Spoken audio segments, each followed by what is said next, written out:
A mid-air access road. What could go wrong? It would be Air fish. Fantastic. Compromised here? No compromise, no. No compromise. if it was going to that price. It's not a lot. It would be a nightmare if it's going to that price. Look mate, it's going to that price. There's no QS involved in that project. There's no QS is going to certify paying a builder up front. So today we're going to react to the best and worst from Grand Designs. We've got some crackers for you today. One thing about self-build design is really important to them more than traditional sort of builds where everything's built square and for efficiency. You know, there's some real sort of engineering feats which are obviously cheap. Today we're going to have a look at that. Let's see what we've done and where we maybe could have helped. Build, in a nutshell. It is a glass and wood curved structure with cantilever. Glass and wood curved structure with cantilevered. It's the opening line of every Grand Design. And a QS's nightmare. Square box, battleship grey. Love it. And Not a pitched roof, a flat roof, not a pointy one. Flat roof. What could go wrong? Colin and Adele's monument to adventure is going to challenge the cosy comfort of its suburban setting. It starts with a sunken courtyard and a lot of steelwork, 205 pieces in all, that'll form a fairground ride. What I like about a sunken courtyard, it takes like a light well design, so rather than having to tank everything and like really create an expensive sort of basement, at any stage if the tanking fails, you've got a problem. Even from a QS point of view, sounds you've got a big cut and fill exercise, but once you've got to sort of formation level, it's just easier to work. You're not like got like retaining structures and all the rest of it. I sort of really like that from a cost perspective. To be clad in vertical strips of cedar, this curvy box should appear to almost hover above the glade. You know what? That's actually not like a terrible design. That's sort of, you know, it's achievable. It's not massively huge. So how much does it cost to build? I think it's going to cost 700 grand. I don't know what year this is, but that's not going to cost 700 grand to build. Let's see. Get us to a watertight building. I make that 1.5 million. Here we go. That's the first bit of sense. 1.5 sounds about right to me. Actually deliver a good quality finished home. It would be Air fish. Fantastic. if it was going to that price. It's not a lot. It would be a nightmare if it's going to that price. Look, mate, it's going to that price. Just fucking get ready now. We get back to work, actually. Work. Yeah. And do you think you're coming back? Clearly they've been paid up front. We've come a cropper really, I think. We paid the builder up front. Like, there's no QS involved in that project. There's no QS is going to certify paying a builder up front. There may be vesting certificates in materials, I get all that, but you keep the liability on your contractor, otherwise what happens? He realises what he's got into and he runs a mocker. Like, some people. Mortgage? mortgage. You can't get that until the place is watertight. Yes. A couple hundred. Again, you can't get a mortgage until it's watertight. He's just said basically, like, at least then like a sort of bank know they can, they can finish it once it gets to that stage. It looks like he hasn't got the money to get that because he's given it away to a builder who's run off with it. But even choosing an established builder who can't walk away, you've got a contract, they've got some assets on the balance sheet, they've got liabilities, they've been established, they have a head office. He's gone for a cheap builder who's just sprung up because he likes the look of the price. And then he'll go, oh, cowboy builders. No one talks about cowboy clients. Yeah. So to be clear, this is a complete bottleneck. I mean, a bottleneck in terms of finance. Yeah. Nothing moves forward from here until you've sorted this constricture out. Yeah. It's almost like he enjoys people's misery sometimes. He doesn't. Colin and Adele's home is finished and perfectly adorned, cloaked in the swooshing curves of western red cedar cladding, already fading to a shimmering grey. It's beautiful. No, not a clue. To build this 600 odd square metre home for what? How much? 700 to 750. Okay. We added stuff that wasn't in the original brief, but I think we spent... We added stuff that wasn't in the original brief. Okay, so you thought 700 to 750. Let's find out what it cost. 7 and a bit. And the proportion of that total of 1.7 odd. So it's cost him 1.7, so he's gone over by £1 million. You've seen that coming.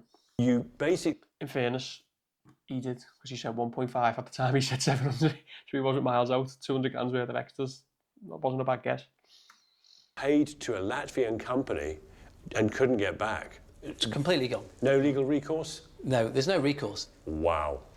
No legal recourse. I just think, in some ways, it's your own fault. Like, if you'd have paid the QS, honestly, even 5-10 grand to set up a contract for them and at least evaluate the builders,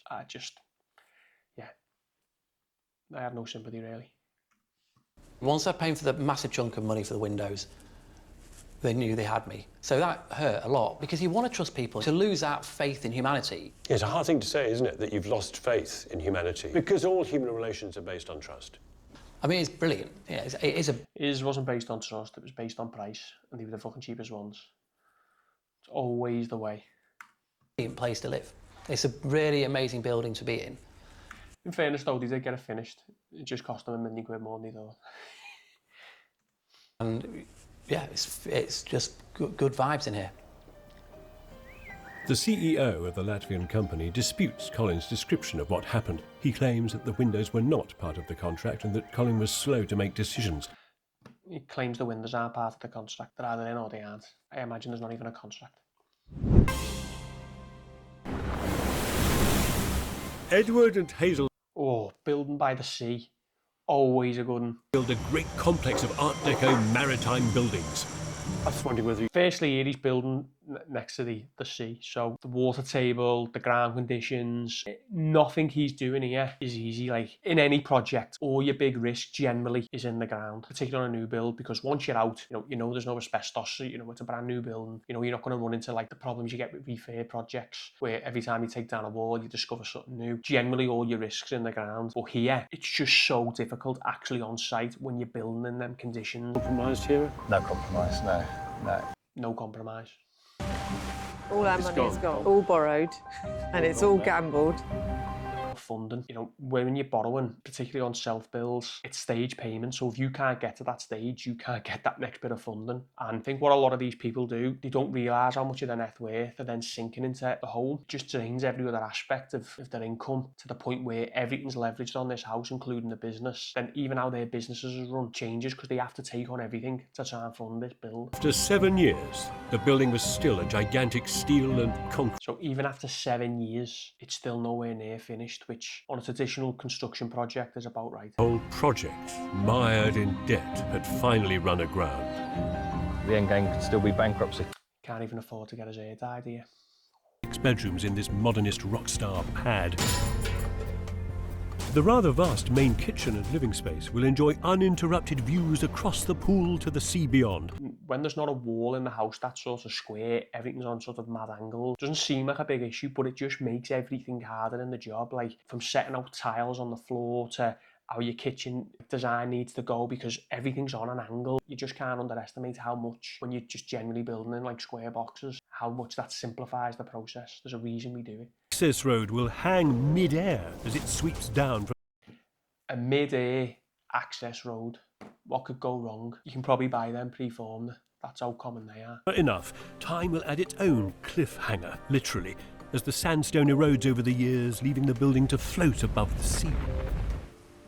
The diagnosis for the build was, but the impact of this project had taken its toll on Edward and Hazel's relationship. We parted company last year. You can tell he's a businessman. He parted company with his wife like it was a business transaction. All our money into it. No one's got any idea what the outcome is. It only gets much worse than that for a partner. So that's the guilt. I have to take it on the chin. My ambition and vanity has probably collapsed the marriage. So It is really the definition of a vanity project. It's great to have ambition, but you've got to know your boundaries. Always been there. That looks finished. I mean, that is superb. Look, it looks great. Let's see if he actually breaks even on it. Or God forbid, makes a profit. The entire new wing to this building is now in place, and it is huge. A 3D grid of steel, glass and white render that together sing of the romance of Art Deco. Remarkably, Edward has managed to finance this building to completion, but he will never live in his beloved lighthouse. I'm not sure I'll ever get to see a project like this again, but on this outcrop of North Devon, no one will ever forget whose lighthouse this really is. Well, it's not his anymore. That's the reality.